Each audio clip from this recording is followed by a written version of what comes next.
Cara kerja sistem pernafasan normal dan penyakit pneumonia. Pada sistem pernafasan, terdapat organ-organ dalam proses pernafasan yang bisa kita lihat pada gambar. Berikut ini penjelasan singkat mengenai cara kerja pernafasan. Udara yang mengandung oksigen masuk ke dalam rongga hidung lalu melalui tenggorokan. Di dalam paru-paru terjadi pertukaran oksigen dengan karbon dioksida. Oksigen akan disalurkan ke seluruh tubuh dan karbon dioksida akan dikeluarkan kembali melalui hidung. Berikut ini penjelasan detail tentang bagaimana cara kerja sistem pernafasan. Ketika Anda menarik nafas atau yang disebut juga dengan inspirasi, otot diafragma dan otot di antara tulang rusuk Anda akan mengalami kontraksi dan meluaskan rongga dada, sehingga paru-paru bisa mengembang dan terisi udara. Udara yang masuk melewati hidung dan mulut dan melewati proses penyaringan partikel oleh rambut-rambut hidung, lalu menuju ke trakea atau batang tenggorokan. Udara dari trakea masuk ke paru-paru melewati serangkaian cabang di paru-paru yang disebut dengan bronkus dan bronkiolus, kemudian berujung di alveolus. Ketika udara mencapai alveolus, terjadi proses pertukaran antara oksigen dan karbon dioksida pada pembuluh darah kecil bernama kapiler. Oksigen yang masuk ke dalam kapiler kemudian menumpang sel darah merah menuju ke jantung untuk disebarkan ke seluruh tubuh. Di saat yang bersamaan, karbon dioksida masuk dari kapiler ke rongga paru-paru. Setelah pertukaran oksigen dan karbon dioksida selesai, otot diafragma dan tulang rusuk kembali rileks dan rongga dada kembali seperti semula.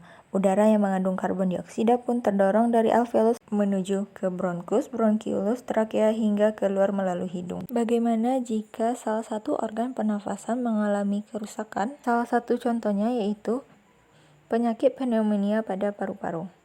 Pneumonia adalah peradangan paru-paru yang disebabkan oleh infeksi. Pneumonia bisa menimbulkan gejala yang ringan hingga berat. Beberapa gejala yang umumnya dialami penderita pneumonia adalah batuk berdahak, demam, dan sesak nafas. Pneumonia juga dikenal dengan istilah paru-paru basah. Pada kondisi ini, infeksi menyebabkan peradangan pada kantong-kantong udara atau alveoli di salah satu atau kedua paru-paru.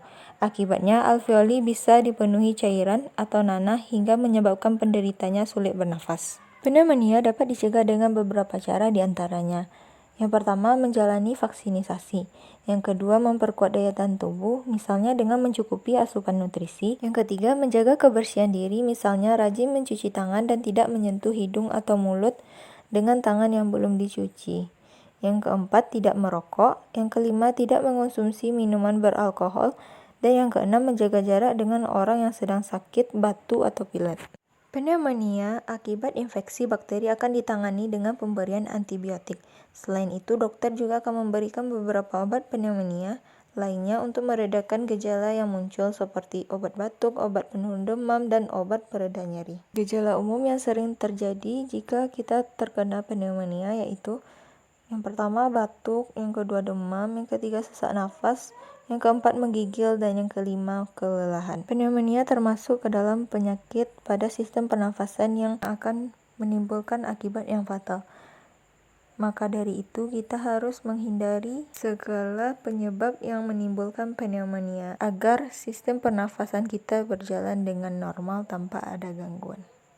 Sekian penjelasan mengenai cara kerja sistem pernafasan normal dan penyakit pneumonia. Terima kasih. Wassalamualaikum warahmatullahi wabarakatuh.